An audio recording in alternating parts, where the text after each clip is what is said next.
Hello, hi everyone. Welcome. Welcome to the webinar. Can you hear me okay? Can you see me okay? I can hear and see you okay. Hello. Great. Hello. Hello, I can hear it too. Oh, hello. Thank you. Thank you. Natalia was speaking and Natalia as well.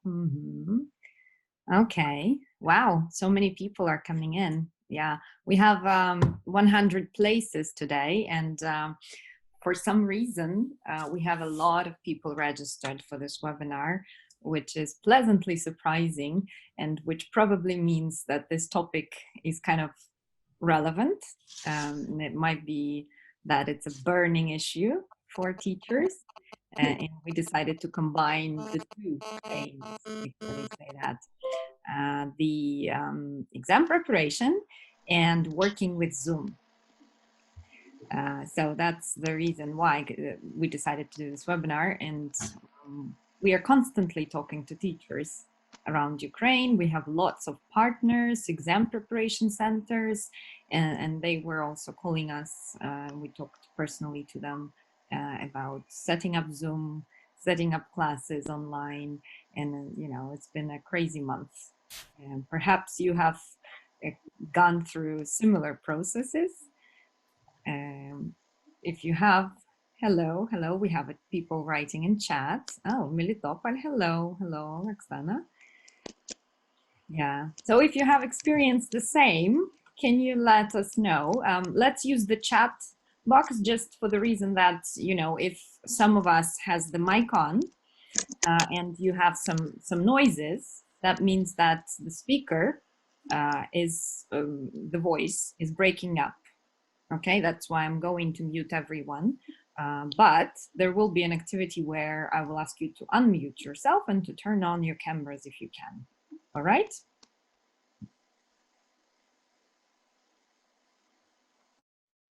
Okay, so we have hello from Lviv, Andrei, Andrei, Natalia Chernihiv, hello, Mirnograd, Ludmila, nice to see you. Vinnytsia, Miroslava, Oksana from Melitopol, hello. Yes, lots of different cities. Olga Kravchenko raised a hand. Olga, did you raise a hand for a reason, or we're trying out functions, different options? Olga, if there's something going on with your sound, you can't hear me, you can type in the chat box. Lesa is from Kaniv, Tatiana is from Nova Kakhovka, Svetlana is from Uzhgorod, Natalia, Zaporozhye, oh, my native town. Yeah, I miss it at times. Odessa, Alexandra, nice to see you. Marina is also from Odessa. Natalia is from Kharkiv. Okay. Hi from Nikolaev, Donetsk. Ina, wow. Okay, Donetsk region. Okay. Berislav, Kherson region, Natalia. Okay. Olga is from Kharkiv. So many familiar names and last names. It's amazing. I think we definitely met each other at some conferences or online events. Natalia from Dragobych, hello. Kamianets-Podilsky, great. Alexander. Lena Molodok, you put a tick. Yes. Okay, great. Yeah, I'm going to walk you through. There is still a couple of minutes before we start. I'm going to walk you through the platform. We are going to do things ourselves today, and I'm going to show you some functions we use in order to get our students involved. As one of the questions I've been asked several times by teachers, and not only English language teachers, by people who were launching Zoom online. For some reason, our center was one of the first ones probably who did it in 3 days. So people saw it, we announced it on Facebook, people saw it, and they asked us for advice. And one of the questions we got from different educational organizations is, how do you get feedback from them? How do you make sure that they are there, and how do you understand that they like it or they don't like it? And one of the one of the ways is to use these signs that you have under the list of participants. So we can try now, just rehearse it a bit. I'm gonna come back to it still.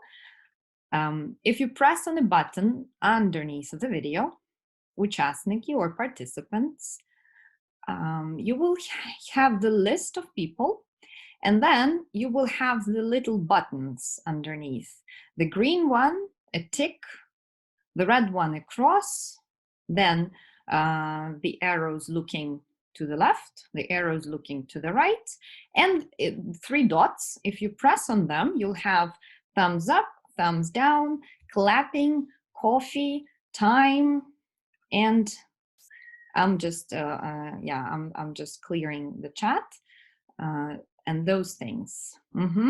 So let's try. Can you press any sign? Just tell us how it is going for you now. Okay, we have thumbs up, we have people raising hands. We have green ones. Great, thumbs up. Okay, green. Yes, thumbs up, clapping. Great. Okay. Coffee. Someone's drinking coffee. Oksana is drinking coffee. Oh, okay. I'm drinking tea. Too much coffee already. Oh, great. Perfect. Yes. So let's agree that during the webinar, whatever I'm saying, I want to hear your feedback. Not hear, but see. If it is something you think is very relevant to you, or you strongly agree, you will press a green button. Yes. Or a thumbs up. If you don't agree, you will press cross. Okay? If you think I'm speaking too slow, you will press the arrows looking to the right, which says faster, быстрее, швидше. If you're thinking that I'm speaking too fast, you will press the arrows looking back, looking to the left, I mean, which mean slower. Okay? Yeah, you can try and do that now. Okay. I'm just looking through the chat.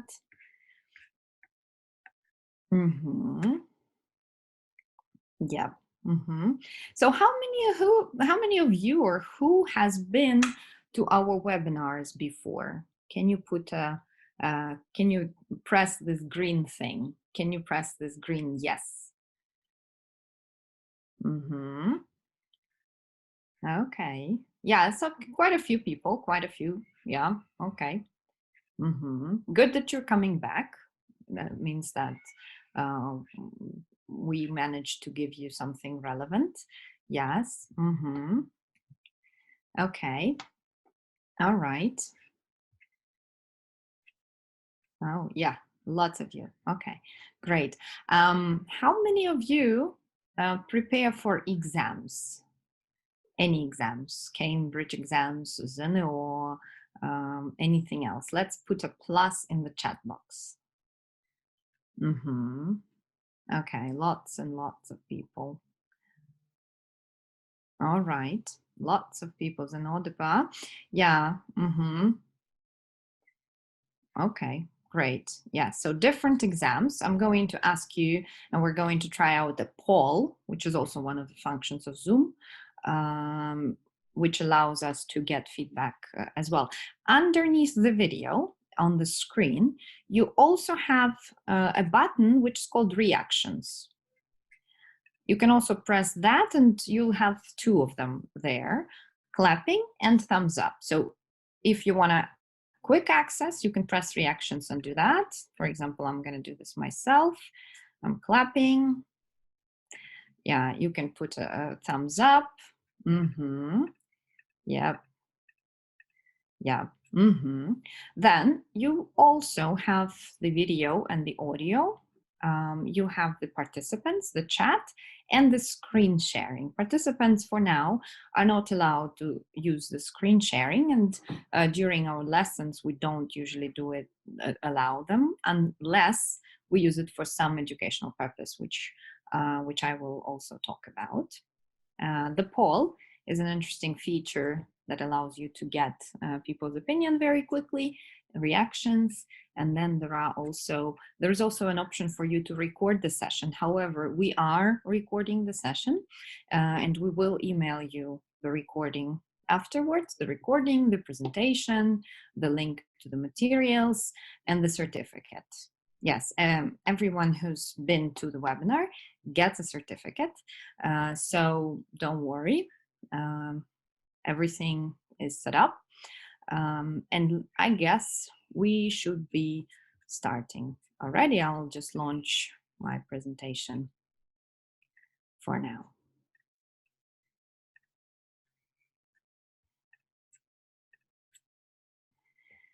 Okay, tell me if you can see the presentation.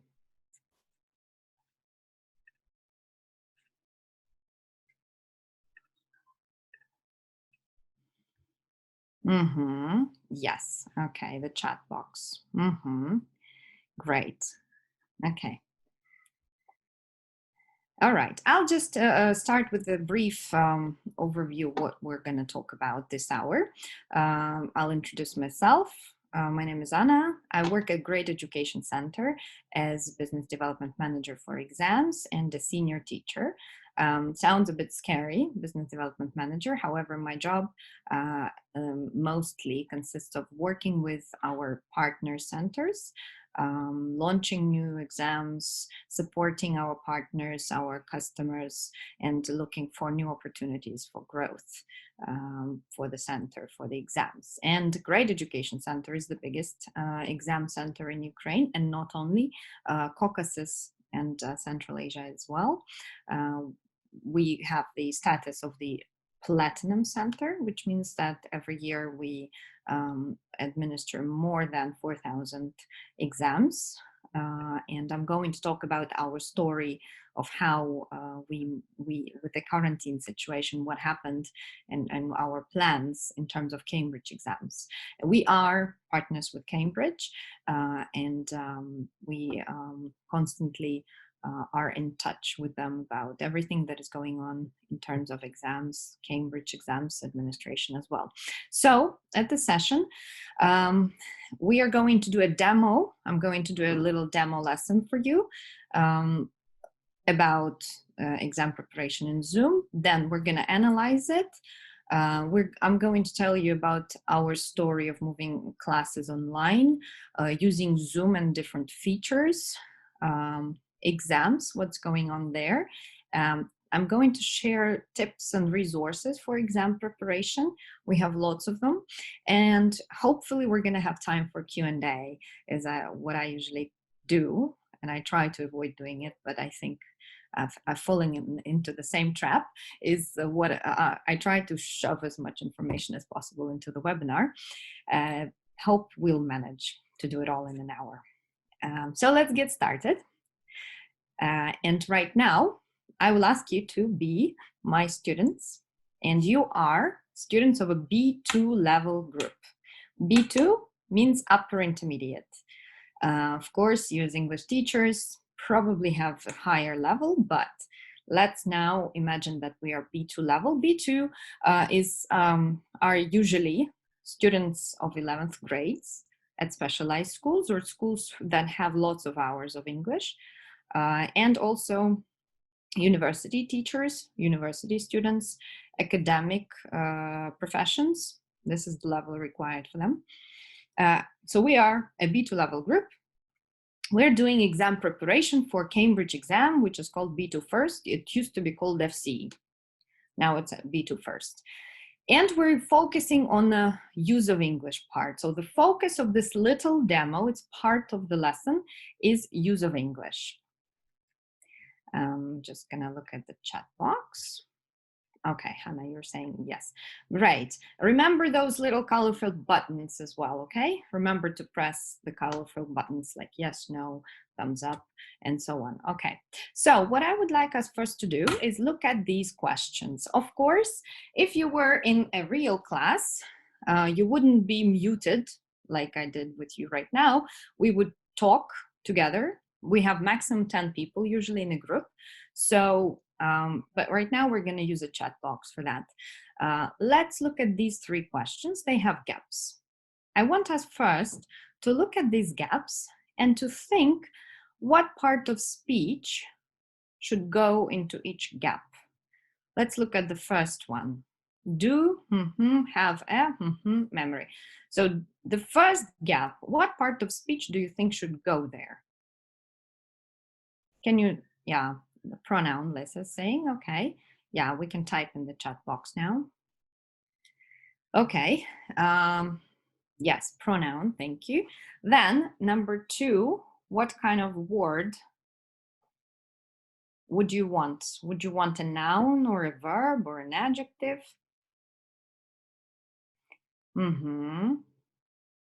Yep, adjectives, perfect. So any ideas of what words should go there? Number 1 and number 2. You, good. I, good. Okay. You, good. Okay. Do you have a good memory? Good option. All right. Number 3. Do you, it's easier to remember. What part of speech? Verb. Okay. The word, yeah, it should be a verb. What word would it be? What? Number 3, the verb is find. Okay. Yep. To remember, let's move on. Think. Could be think, could be find. We'll see. All right. Number 4. Should it be a verb or a noun? It should be a noun. Yes, noun. Great. Okay. Noun in plural. Yes, noun in plural. And the noun could be words. That's a good option. Words, digits or pictures, sounds, phrases. Okay, now we're starting to think of several options. We'll see soon. Figures. Okay. Then what, number 5, what do you use to information? It's a noun. Yes, number 5 is a noun. Okay. What would be the noun? Techniques, sources, books. Okay. Resources, tools, ways, skills. All right. The more we go, the more options we get. All right. So the first one was quite obvious. Now it's a bit more vast in terms of synonyms. And number 6, to, it should be a verb. Remember, good option. Or find, search, check, get, verb. Okay. Oh, thank you so much. Very active participants. Now, here are the options to each gap. Here are the options. And let's choose the correct ones. Can you type in the chat box 1 this, 1A, 2B, 3C, but can you please make it a line? Don't type 1 and then send, 2 and then send. Type everything and then send, okay? Everything and then send. So do the whole task and then press send in the chat box.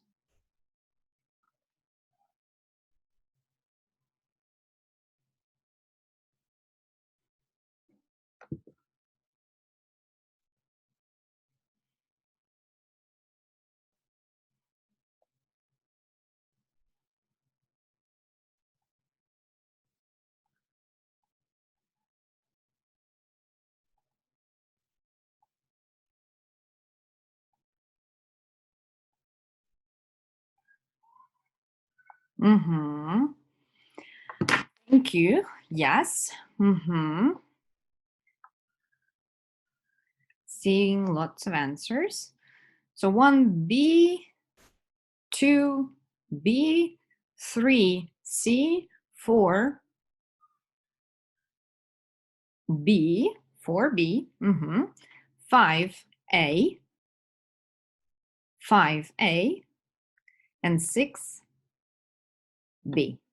Yeah, we had a different, some of us had different answers in 5, and I want us to stop here a bit.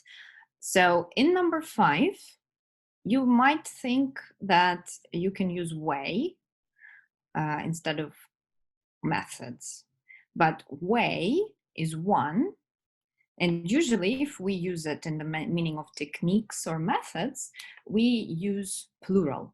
What ways? Which is a synonym do you use? Yeah, so here are the full questions. Let's take a look at them once more. Now, can you look at them from the point of view of the content? What are they all about? Let me know in the chat box. What do they all have in common, these 3 questions?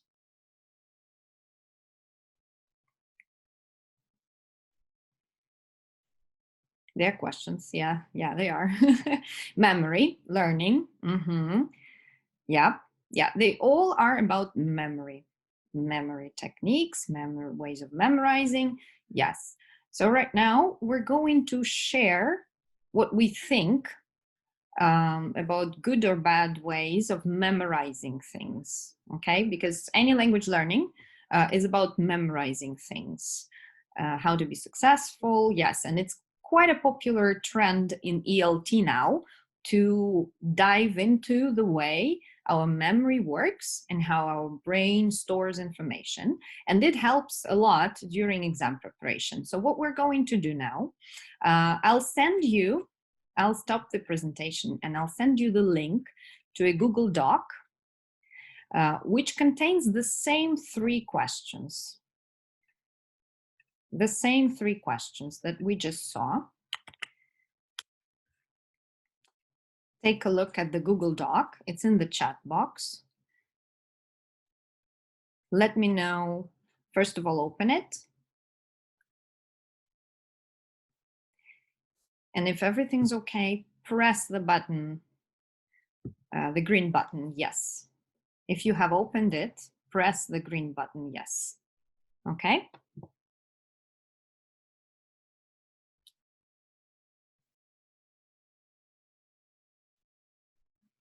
All right. Yes. Okay, those are the same 3 questions.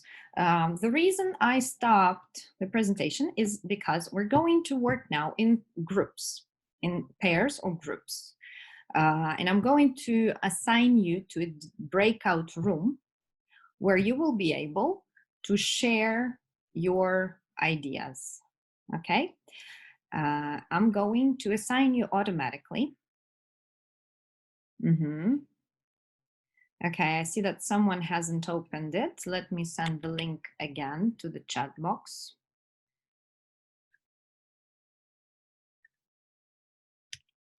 Once again, the link.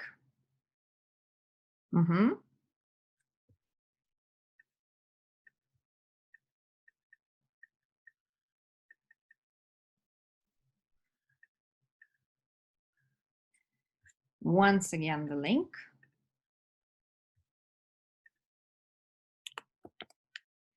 The link is not active.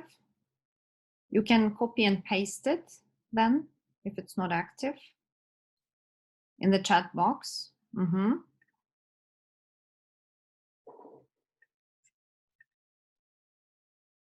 Okay, you know what I'll do? I'll also copy and paste it in the chat here, okay? So I'll ask you to stop texting in the chat for now, okay?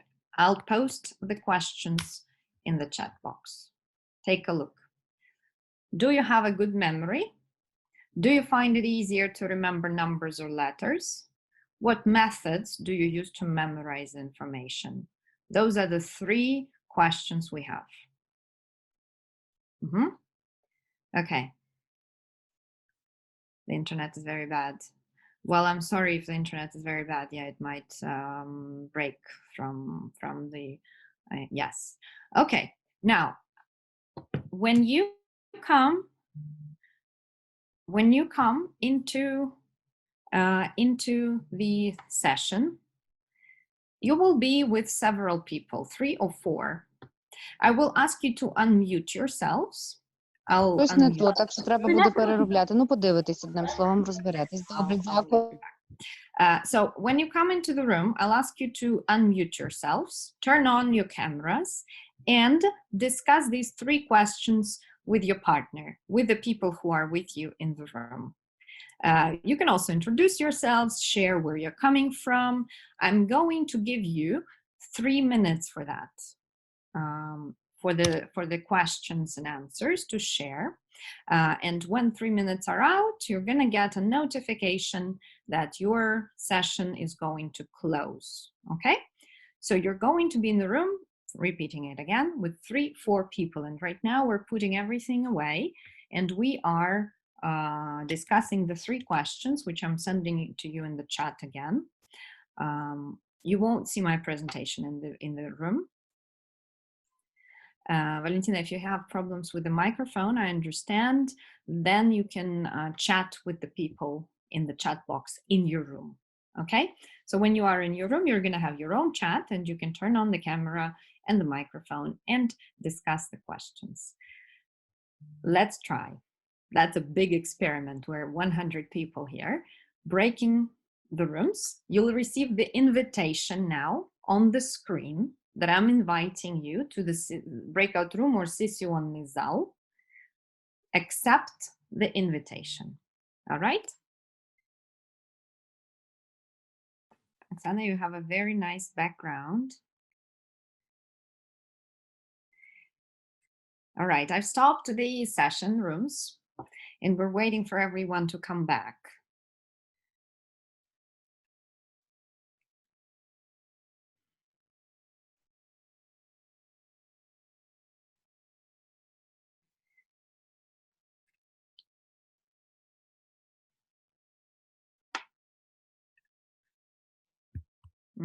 So people are coming back. Great.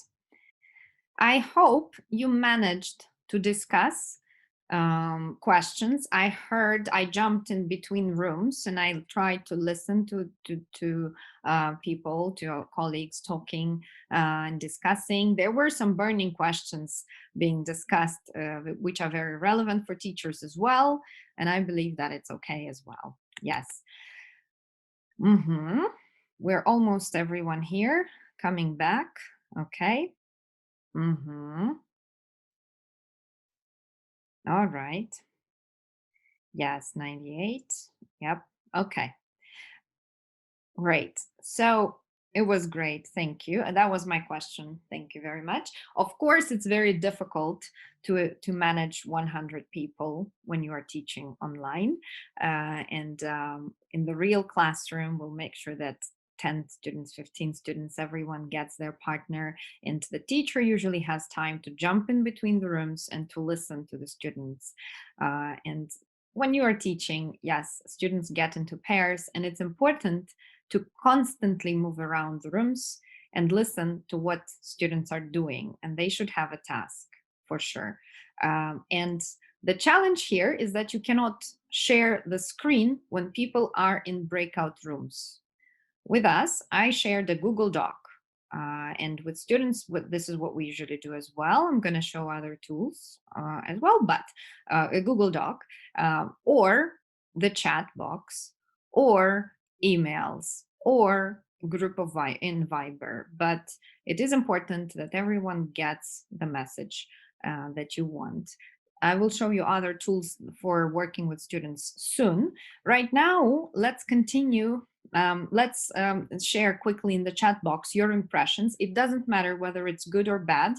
We need your feedback. Tell us what you think when you worked with a partner, completely probably a person you don't know, or perhaps it was a colleague you haven't seen for a long time, just like at a conference, you know, you meet people and you're like, hey, yes, I remember. Okay. All right. Was it the first time you were using breakout rooms? Partners were on mute. Yeah. We'll be discussing what they were asked. Well, yeah, it happens. There was no sound from my partner. Missing communication, every lesson great.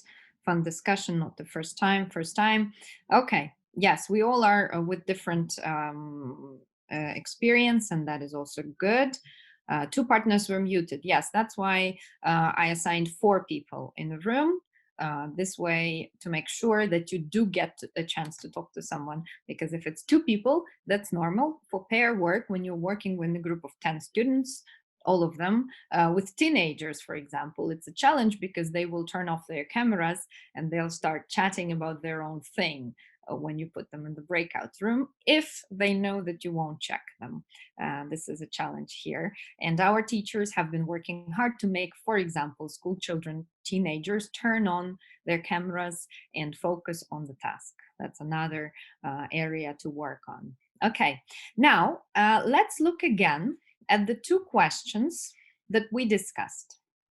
And I'm going to put them in here on the board. Just to quickly remember, the board is another feature we have. I love using it. We use either the board to present the material, or the Google Docs, or the PowerPoint, just like during the webinar. So let's look at these questions again. And I'm especially interested in the phrase, remember you're still the students now, B2 level. Let's look at the phrase here.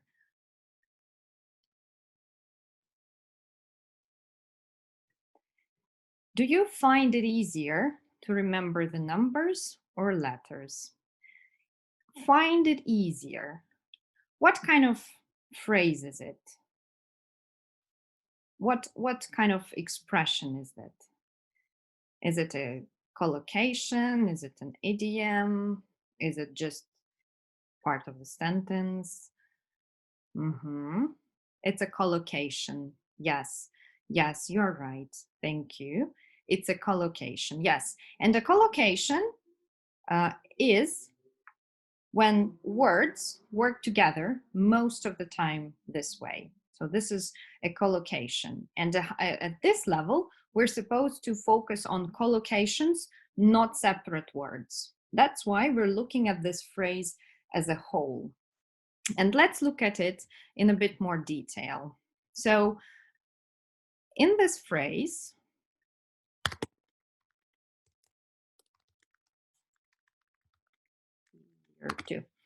we have a verb, which is find. Yes, find is a verb.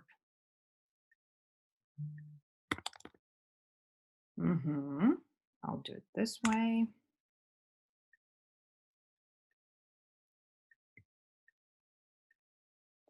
Find is a verb. Is it a regular or irregular verb?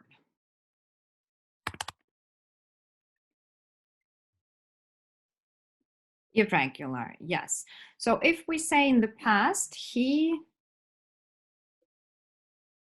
found, yes, he found it easier, yes. If we say it in present simple, she, we will say she finds it easier, right? Yes, okay.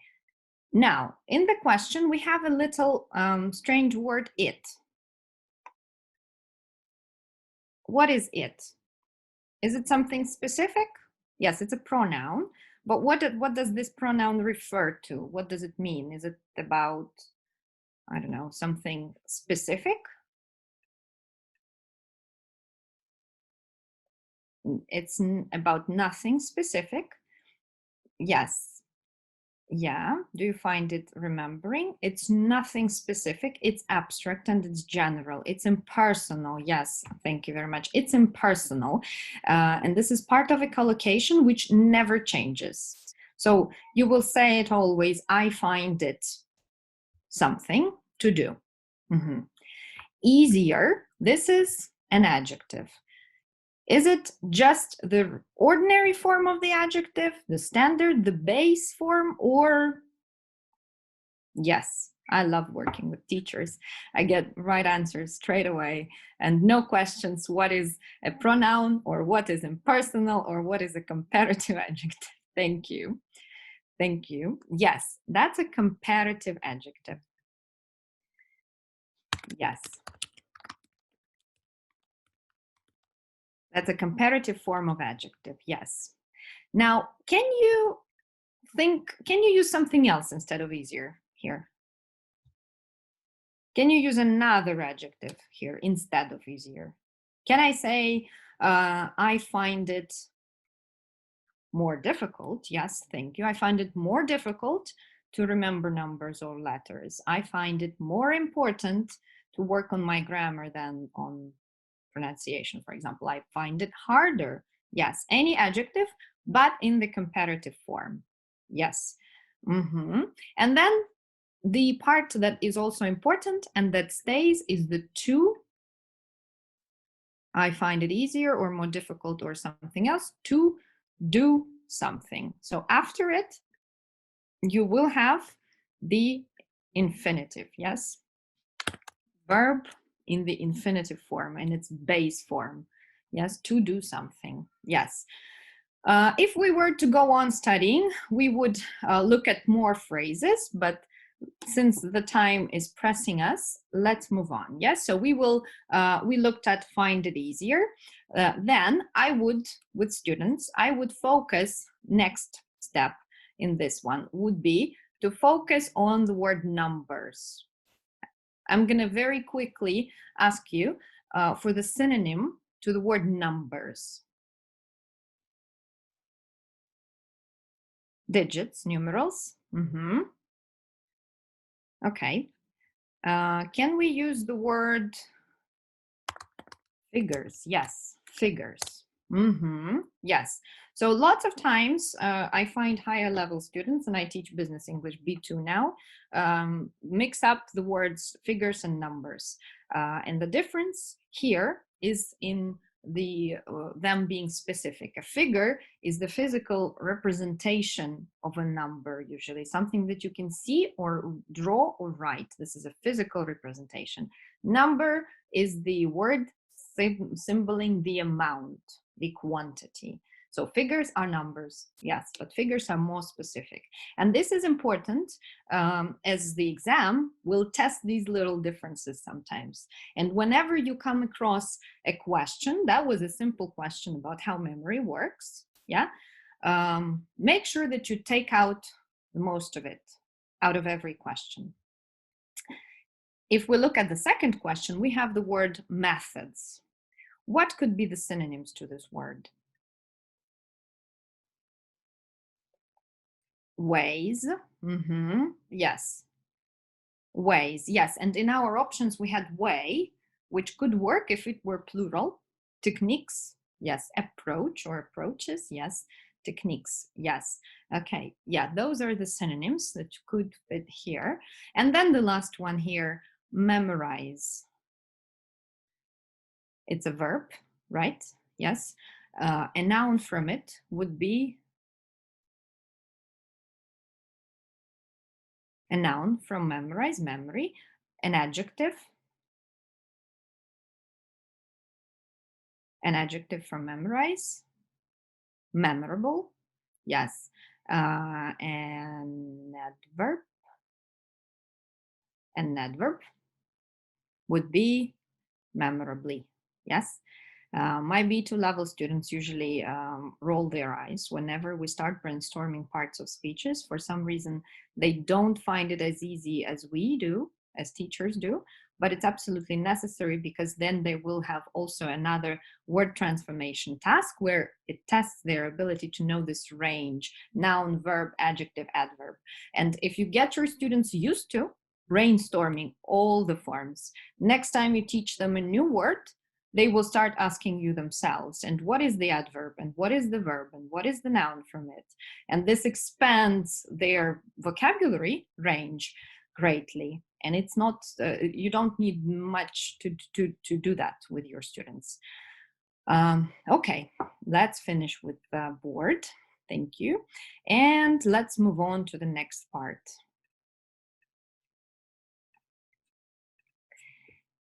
Now you should be able to see my slides again. The next step in this lesson would be to look at the real task from a B2 first exam, Use of English, Part 1.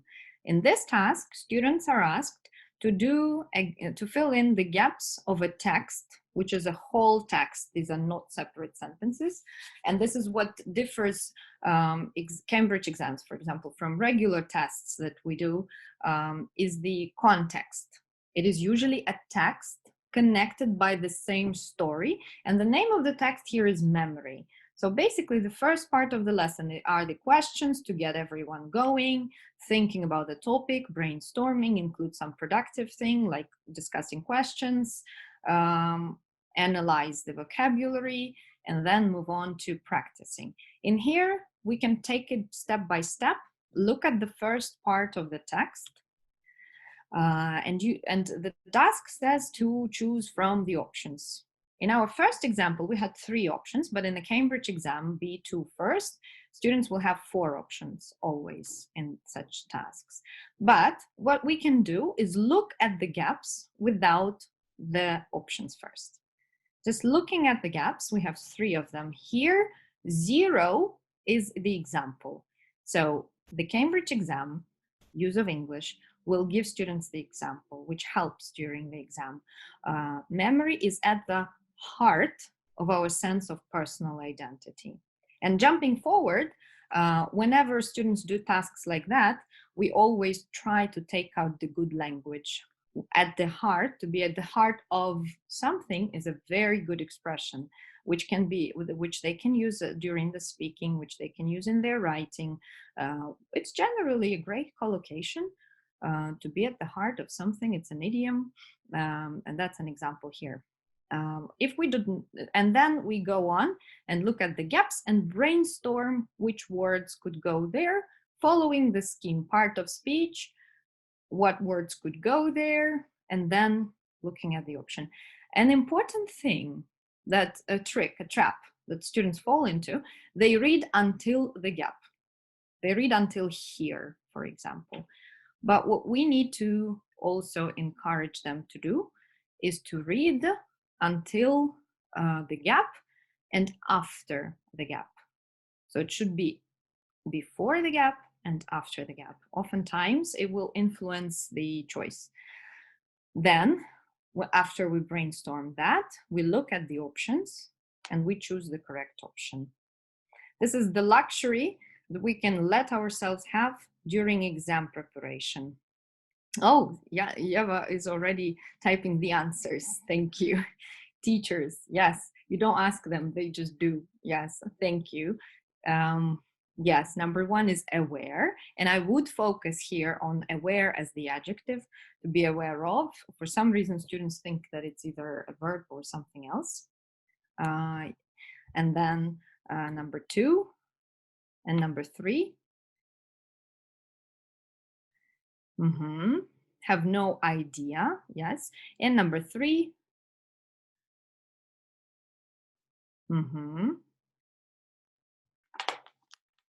And number 3 would be A, base, B. Number 3 is actually A, base. Yes, it's a base. Okay. Then the next step would be, I retyped the task. The task is actually the text that consists of 3 paragraphs. But the second paragraph and the third paragraph, what we did, we retyped them just as a text, using the gaps already filled in. And I would ask students to try to guess which words would be the questions, the gaps, to guess the words. In here, we brainstormed the options. In here, we tried to create the options. Putting students into the examiner's shoes often helps them to understand how it works, how the logic works, what the criteria of assessment are, what they need to focus on, and they have fun. They read the text, the second paragraph, and they find 3 words that they can take out. First of all, just 3 words, underline. The 3 words that they think should be taken out to be tested. Comparing, discussing, then coming up with options, 4 options. Options here help them, again, remember the range of vocabulary, think like a teacher, think of things that can distract them in the tasks like that. 3 of the options will have the aim to distract students, which means that they will be similar. And the second and the third paragraph as well, totally 5 gaps. Then we look together, first of all, at what gaps there were. And in this case, we have memory consists of the 3 processes. So memory is okay, consists, taken out. Then retention is the next stage. We had this word, yes. And number 6, coming back to the previous slide. And number 6, stored. Stored in our minds, yes, to store something, also a good word. We may also pay attention to them, that it's usually spaced, and that's necessary for the teachers to know when you try to create tasks like that on your own. Gaps are usually spaced, which means that they cannot be together in a sentence. They should have some text in between them, some space, so that they have enough context to think about.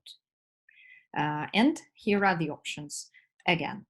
And then we show them the options, we compare, we discuss not just the correct answers, we discuss every single word in a line and why it doesn't fit, what the difference is between contain, involve, include, consist, or between action, division, set, stage. You can also brainstorm collocations with every single of one of them.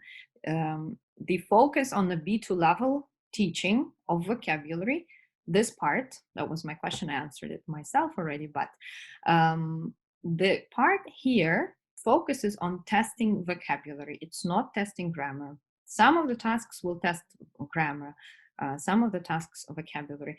ZNO has similar tasks that test vocabulary, the students know. No prepositions after 4 ABC, Irina? 4 ABC. You mean the thing in common, yes? After ABC, yes. Contain something, involve something, include something, yes, but consist of something, yes, and that's important to show to students as well. Yes, good that you noticed that.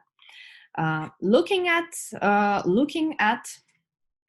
I'll just make sure that everyone is muted again.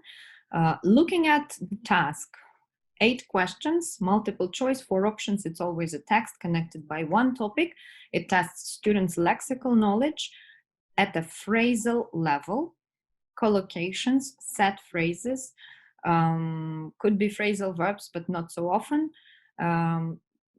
more of a grammar part, and meaning at a sentence level. At this level, we do not, this is our approach in exam prep, and not only, we don't teach isolated words. We teach them in relation to other. In collocations, we brainstorm examples. With one word, we try to get at least 3 collocations that they will be able to use instantly.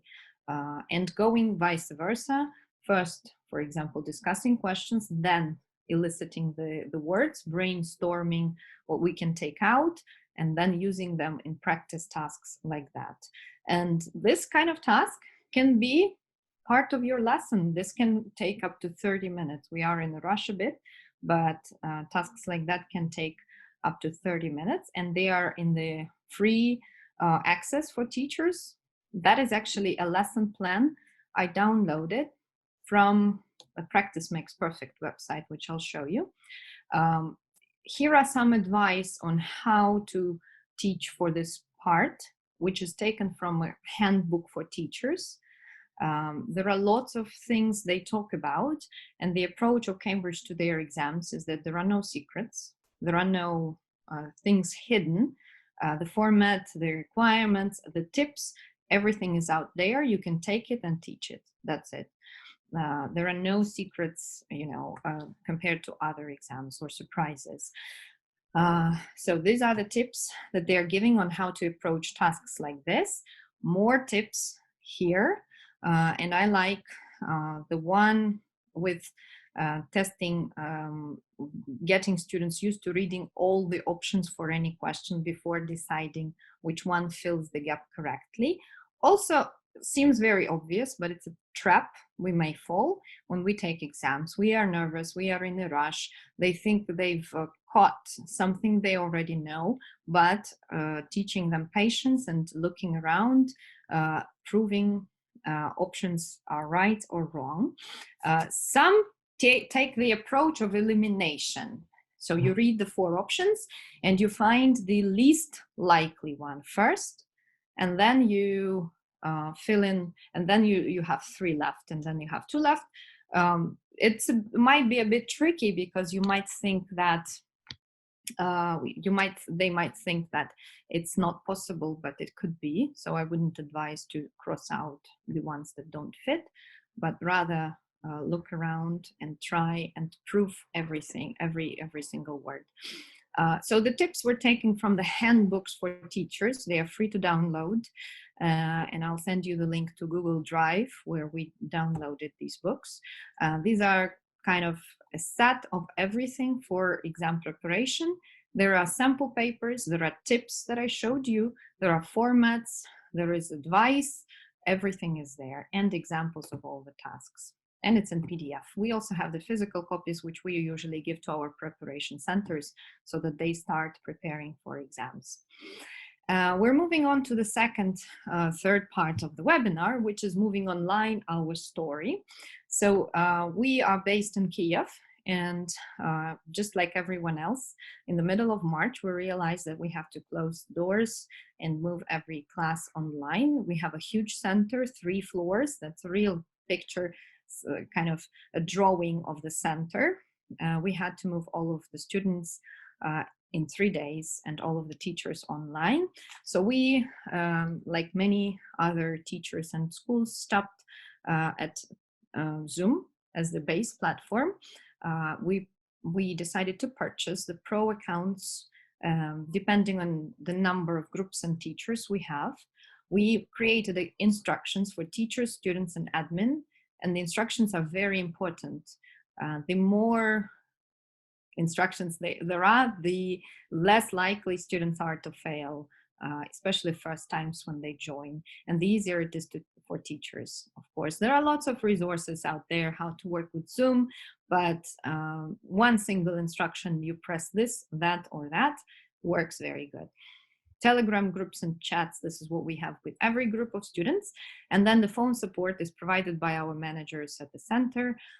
They can call in and ask them if anything isn't working, or the teachers let the managers know if someone is missing or if something isn't working for them. Interesting features of Zoom, some of them we tried during the session. Nonverbal feedback, these are the buttons you can press. Yes, no, applause, thumbs up. This works well, I guess, during the webinars or when you have large groups of students. It's not so necessary when you are teaching a smaller group of students, because you can get feedback by listening to them and by talking. But also it can be fun. For example, when students do presentations or when students do talks, when one student is talking and you want others to actively listen to what they're doing, just like we had with my business group yesterday. We had a lesson when each one of them prepared a 1-minute talk on what a good communicator should look like.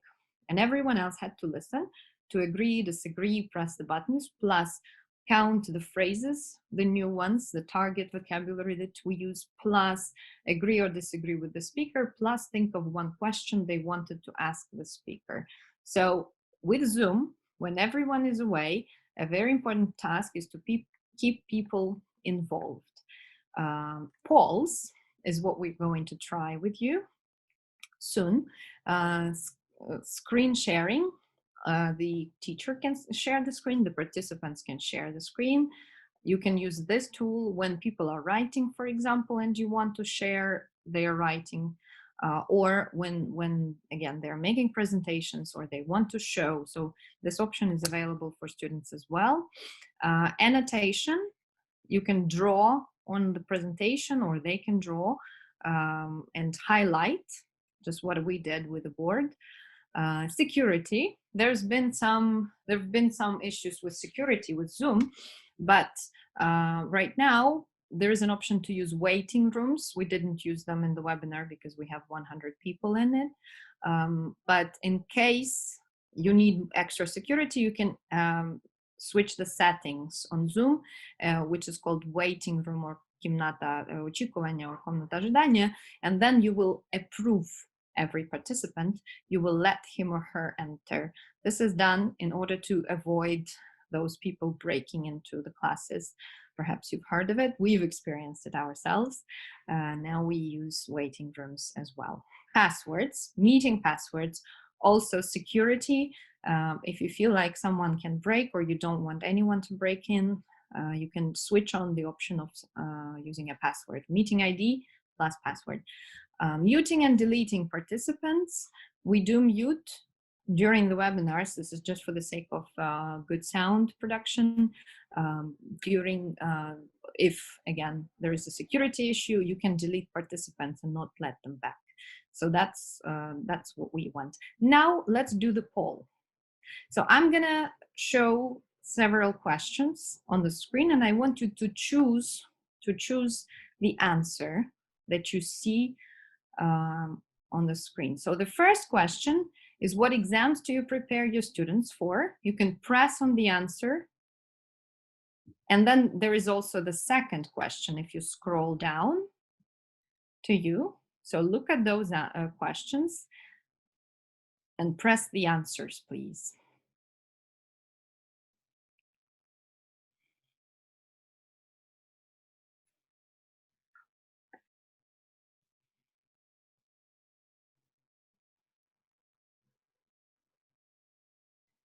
I'll let it run for a bit. I see that 40% of people have answered, which means 40 people. Let's wait to have at least a half.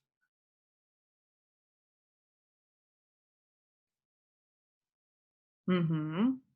52% have answered the questions. Okay. Mm-hmm. All right. 54%. Great.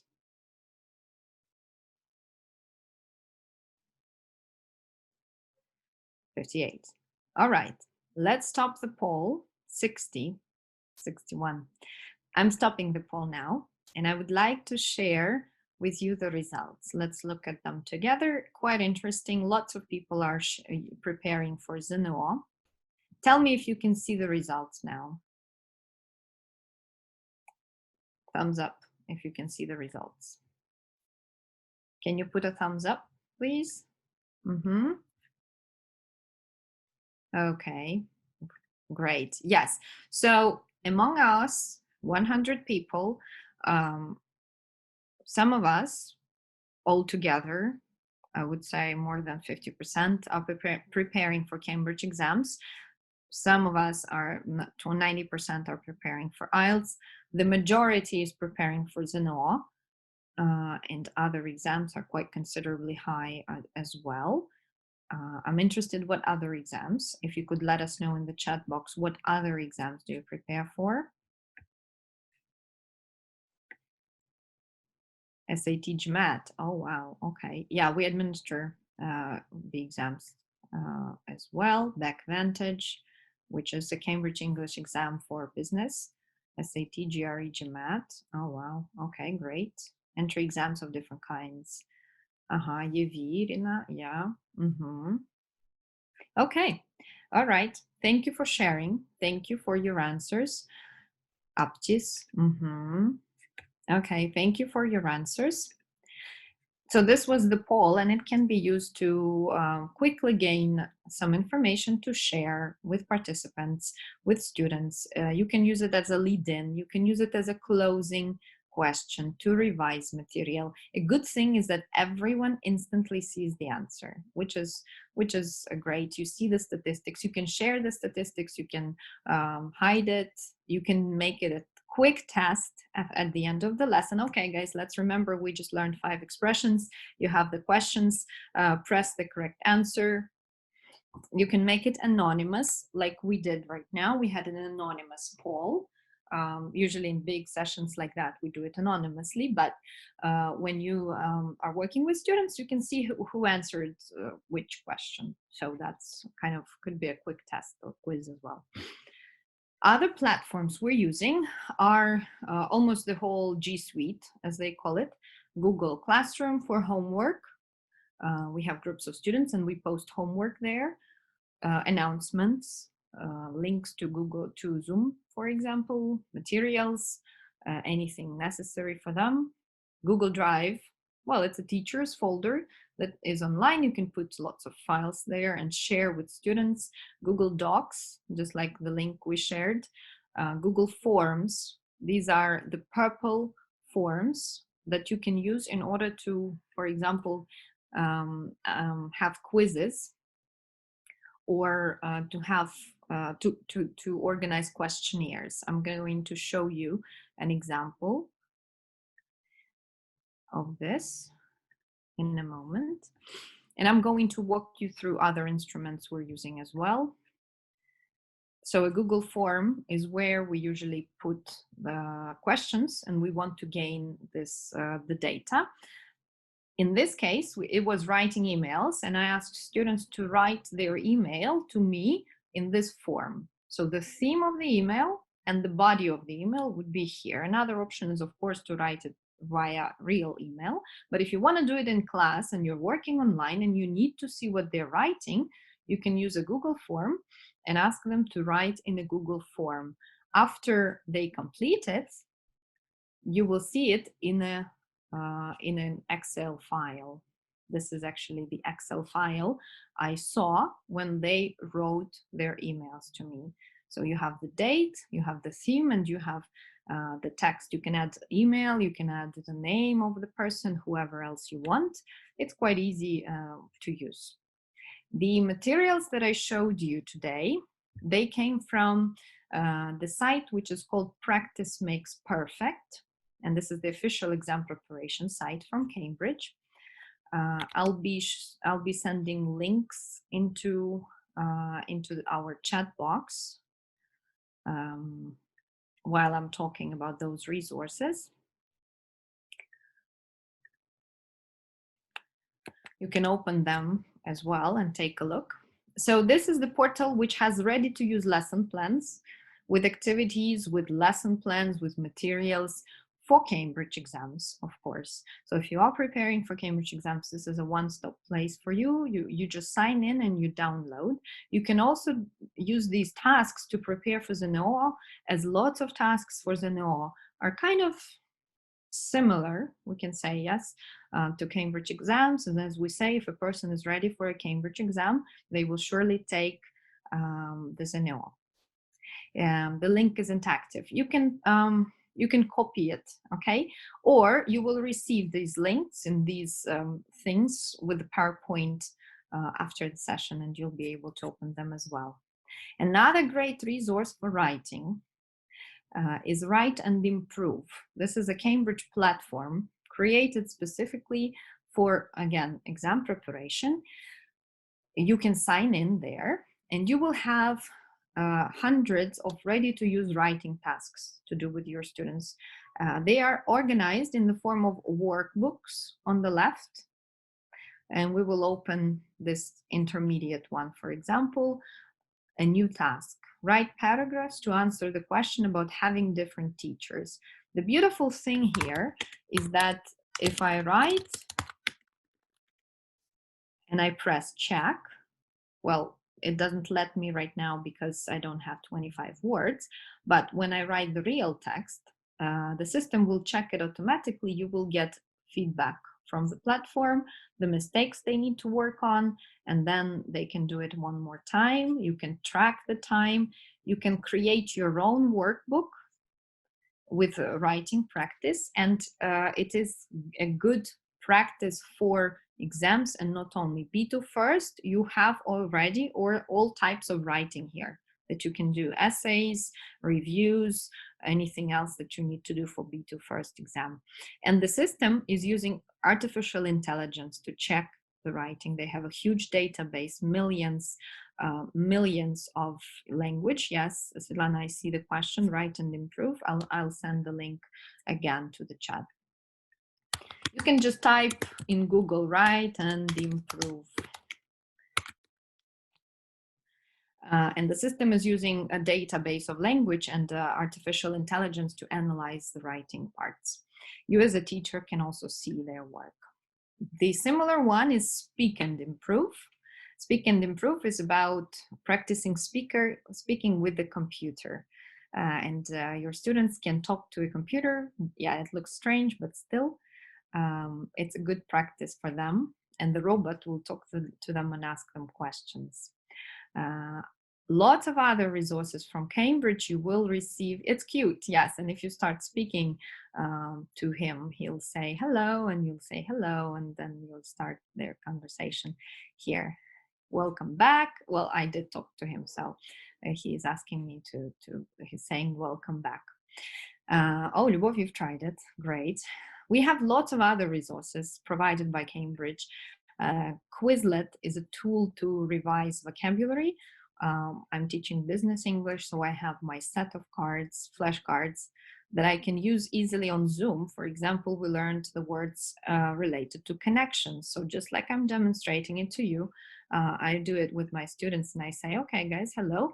Now let's revise the vocabulary. What is the expression for developing connections with people? And we do that like that. It's the simplest way. There are other things like testing. There are games they can play. You can even download these things in the form of PDFs and print. Yes, Quizlet is very useful, very popular one. Cambridge has provided teachers with a resource pack, which is a one-stop shop, as we call it, for all the information about the exams. It's just a link.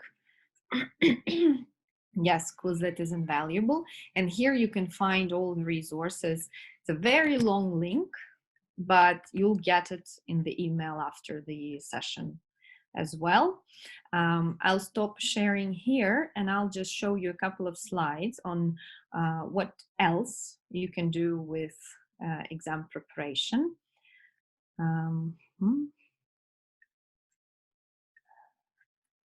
I did want to show you many more resources, but we promised to send you the links right after the session. The question is, can we move exams themselves online? Unfortunately not. Cambridge exams as well as NO, they're going to be conducted as soon as the quarantine is over. Can we provide a range of exams for any age of students? Yes. Cambridge, that's a big difference between Cambridge and, for example, testing systems like IELTS. We have an exam for every age, every purpose, every level of student language, and the exams are recognized around the world. They have no expiration date, the certificates, and compared to our other tests like IELTS, they are cheaper, and they are and Cambridge never has secrets in terms of exam preparation. So perhaps if you're thinking of what international exam to take, or your students are thinking, especially if they need to enter the universities in Europe, lots of times Cambridge exams, most of the times, are accepted in Europe alongside IELTS. So take a look, and if you find something for yourself, V2, that's the exam we practiced a bit for today. Teachers now prefer C1 or C2. C2 is the level of God. Students in grade 11 do B2 first, grade 9 B1, grade 7 A2. And we also have a partnership program for schools, institutions, private language schools who would like to become official exam preparation center. And if you are interested in that, you can fill out the link here, fill out the request, we'll send you more. It's a free of charge program, which allows you to become an exam preparation center. We also have launched a test, Computer Adaptive Test by Cambridge, which is called LinguaSkill. It is different from all other exams because it lets you get a Cambridge certificate in 48 hours. And you do a test on the computer, which adapts to your answers. and you can choose what part of the exam to take. You can test only speaking, only writing, only reading, or you can test everything together. We also run CELTAs online now, and if you're interested in professional development, June is the time when we are starting a CELTA 100% online, and you can visit our site and take a look at the range of courses we have for teachers. There are also CELTAS and CELP courses starting in autumn, and workshops and webinars that we run all the time. We also have launched our own online platform with IELTS preparation. If you are preparing your students for IELTS, academic writing is usually one of the most challenging tasks. And the platform lets students practice themselves in their own time, at their own pace. This is a self-guided platform. And if you're interested, you can go and start your free trial, see how the platform works, do the tasks. The writing tasks there are great. There are comments from our tutors and experts. And if you think that this is something your students would like to do, or you would like to do with your students, you can email me. I'll show you my contact details at the end. You can send us an email. We'll send you a promo code that will let you get a discount for that. I'm going to stop here. We are running out of time, but let's have a quick question and answer session. I'm happy to get your questions in the chat box now.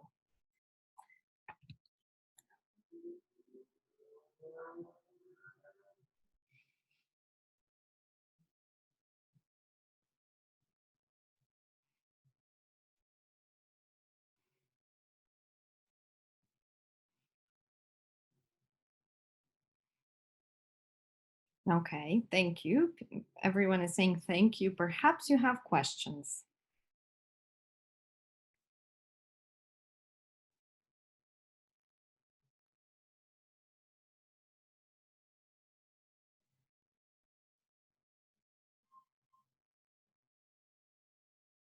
No questions.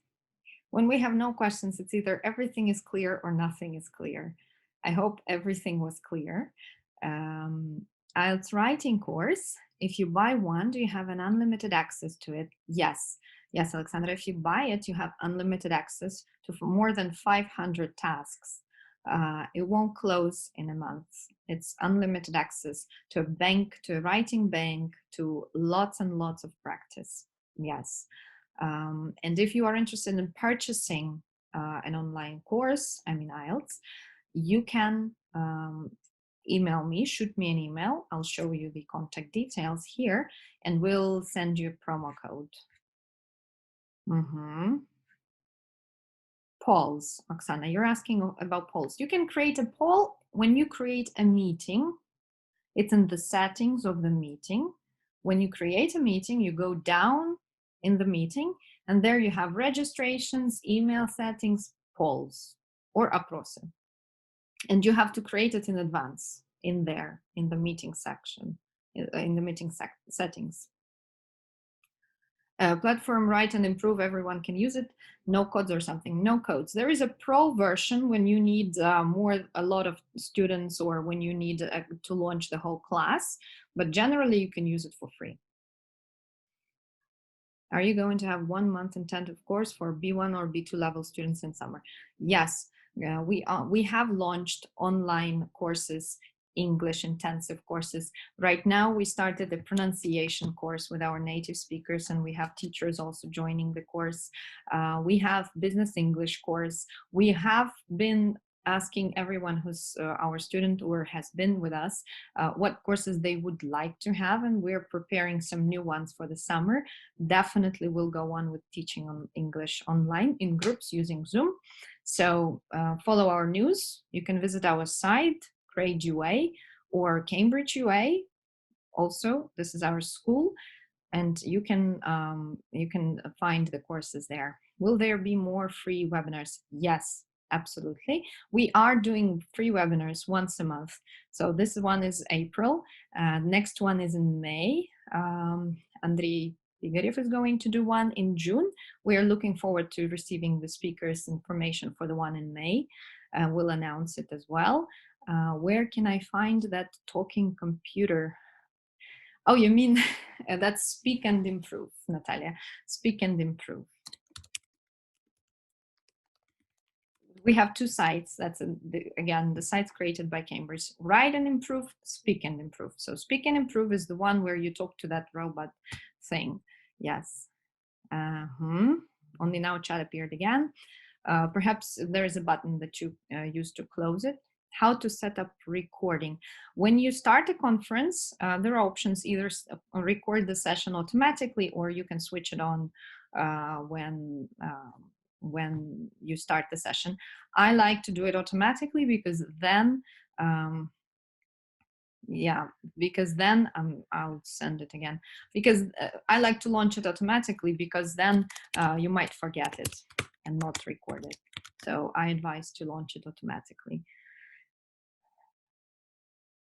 Breakout rooms, how to start. You have the option of breakout rooms when you have a pro account. Okay, when you have a pro account, which means that you purchase it. And then when you, again, set up Zoom, Zoom has lots and lots of options. When you create your meeting, make sure that you go through all the options, read and review, talk to the support, and then there is an option to switch on the breakout rooms. So you switch it on there, and then when you do a session, you will have, as an organizer, I cannot show it on my screen because that's the organizer's screen. They don't share it as it is, but you will have 3 buttons which will say broadcast, stop recording, and then breakout rooms, or сессионные залы in Russian. And you can switch them on, you can assign participants, you can pre-assign students, which means that you decide who works with who and in advance. Or you look at the list during the lesson and you say, okay, Ira is working with Katya, Vasya is working with Dima, and so on and so forth, and you launch. Or you can do it randomly. Today we did it randomly because 100 people are very difficult to assign together. Okay. Zoom tutorials. Thank you, Alexandra. Yes. Zoom tutorials. Yes, Zoom has lots of tutorials. They have a bank of knowledge. You can watch it. You can find what is useful for yourself. When we just started working with Zoom, our main message was to start small, to get used to it first. So my advice would be, whatever you launch online, the platforms, the new sites, whatever else, start small. Just use this much and then expand. It's better to use this much, but at a good level, than everything and then not get some technical difficulties and students get demotivated. And another advice we would give is not to get demotivated yourself if something isn't working. It's technology, it breaks. Computers break, Zoom breaks sometimes. We've had challenges with Zoom rooms and things like that.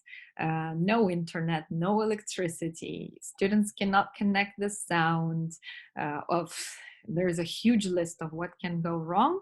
But if we stay optimistic and we try again, and we, just keep an open mind to what can be done more, everything will work out. And students, they see, if we have a positive attitude, if we are, happy and encouraging, and we are interested in trying new things ourselves, they will help us for sure.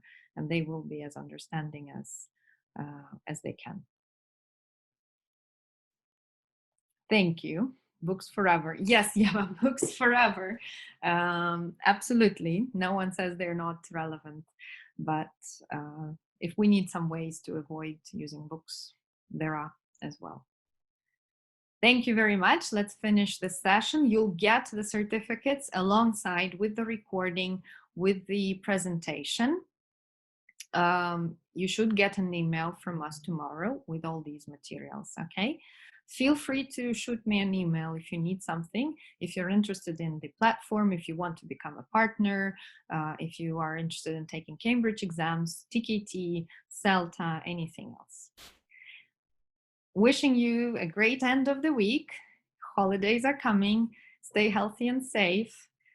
Thank you all so much for coming. Thank you. Bye.